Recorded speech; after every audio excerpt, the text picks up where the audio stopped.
चला तर मग थेट सुरू करूया. आज आपण एका खूपच रंजक गोष्टीचा उलगडा करणार आहोत. इंटरनेटवर स्क्रोल करताना अचानक एखादा व्हिडिओ आपल्याला कसा खिळवून ठेवतो याचा कधी विचार केलाय का?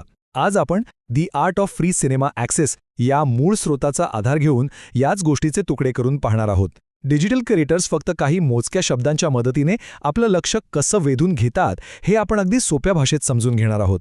ही खरोखरच एक कला आहे जिथे शब्दांची अचूक जुळवाजुळव करून मानवी भावनांना थेट हात घातला जातो. पण मग हे क्रिएटर्स एवढ्या झटपट लक्ष कसं बरं वेधून घेतात हा प्रश्न पडतोच ना. इंटरनेटची दुनिया म्हणजे अगदी गजबजलेल्या मंडईसारखी आहे. रोजच्या जीवनातलं एक साधं उदाहरण घेऊया. एखाद्या गजबजलेल्या बाजारात भाजीवाला नुसती भाजी न विकता एका विशिष्ट लयीत आणि मोठ्या आवाजात हाका मारून सर्वांचं लक्ष वेधून घेतो. अगदी तसंच इंटरनेटच्या या गर्दीत लोकांना थांबायला लावण्यासाठी एका मजबूत हुकची गरज असते. हे हुक म्हणजे नेमकं काय आणि ते कसं काम करतं ते आता आपण पाहूया. आता मूळ स्रोतातील हे वाक्य ऐका. सुनिए सुनिए दोस्तों, क्या आप भी नई फिल्में देखने के शौकीन हैं? हे शब्द वाचले की लगेच एक प्रकारची घाई आणि थेट संवाद जाणवतो. इथे क्रिएटरने अतिशय हुशारीने आपल्या सर्वांच्याच एका मोठ्या आवडीला म्हणजेच नवीन चित्रपट पाहण्याच्या इच्छेला थेट हात घातला आहे. ऐका मित्रांनो, असं ऐकल्यावर साहजिकच असं वाटतं की काहीतरी खूप तातडीचं आणि आपल्या फायद्याचं सांगितलं जात आहे. यातून लगेचच एक कुतूहल निर्माण होतं आणि पुढची माहिती ऐकण्यासाठी कान आपोआप टवकारले जातात. पुढच्या टप्प्यात दोन गोष्टींची तुलना केली आहे. सबस्क्रिप्शनचे महागडे खर्चे विरुद्ध बिलकुल फ्री म्हणजे अगदी मोफत. हे समजून घेण्यासाठी आपण एक अगदी घरगुती उदाहरण घेऊया. समजा कडक उन्हाळ्यातून आपण घरी येतो तेव्हा खूप तहान लागलेली असते.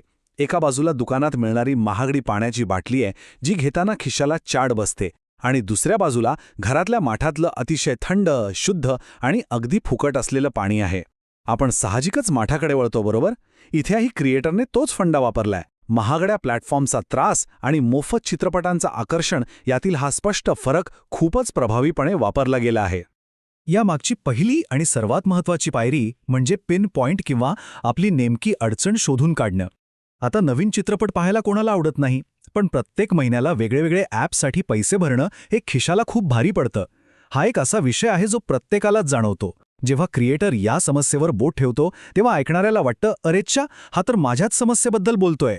आणि इथूनच क्रिएटर आणि पाहणाऱ्या व्यक्तीमध्ये एका सेकंदात एक छान मानसिक जोडणी किंवा पूल तयार होतो. विश्वास जिंकण्याची ही पहिली पायरी असते. आता यातील सर्वात रंजक भाग म्हणजे धमाकेदार ट्रिकचा वापर. ही ब्लॉकबस्टर ट्रिक म्हणजे नेमकं काय?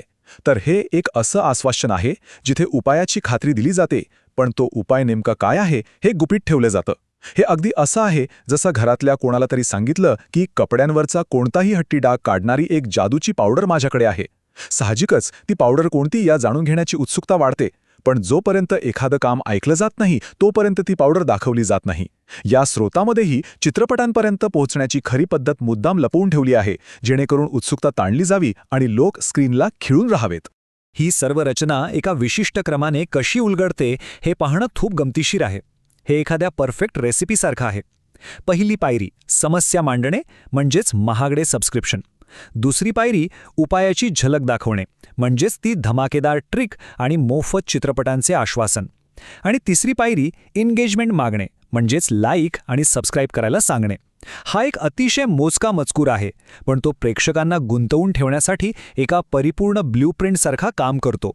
प्रत्येक पायरी अतिशय अलगदपणे पुढच्या पायरीकडे घेऊन जाते. आता आपण स्रोतातील दृश्य 2 मध्ये प्रत्यक्ष काय घडतं ते पाहूया. आत्तापर्यंत क्रिएटरने मनात प्रचंड उत्सुकता निर्माण करून ठेवली आहे आणि आता वेळ आहे प्रत्यक्ष कृतीची. ती धमाकेदार ट्रिक सांगण्याआधीच क्रिएटर कशाप्रकारे लाईक आणि सबस्क्राईब मिळवतो हे खरंच पाहण्यासारखं आहे. लोक ती ट्रिक जाणून घेण्यासाठी इतके आतुर झालेले असतात की ते क्रिएटरच्या सांगण्यावरून विचार न करता लगेच बटन दाबतात. हीच ती खरी डिजिटल कला. इथे माहिती मिळवण्याच्या अपेक्षेवर लाईक्स आणि सबस्क्राईब्सचं नाणं कमावलं जातं.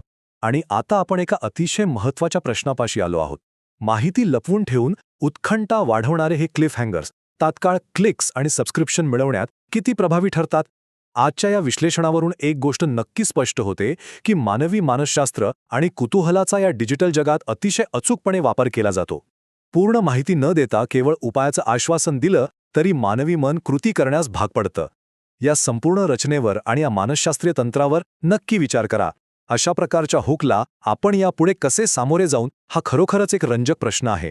आजच्या या सत्रात सहभागी झाल्याबद्दल धन्यवाद. यावर नक्की विचार करा.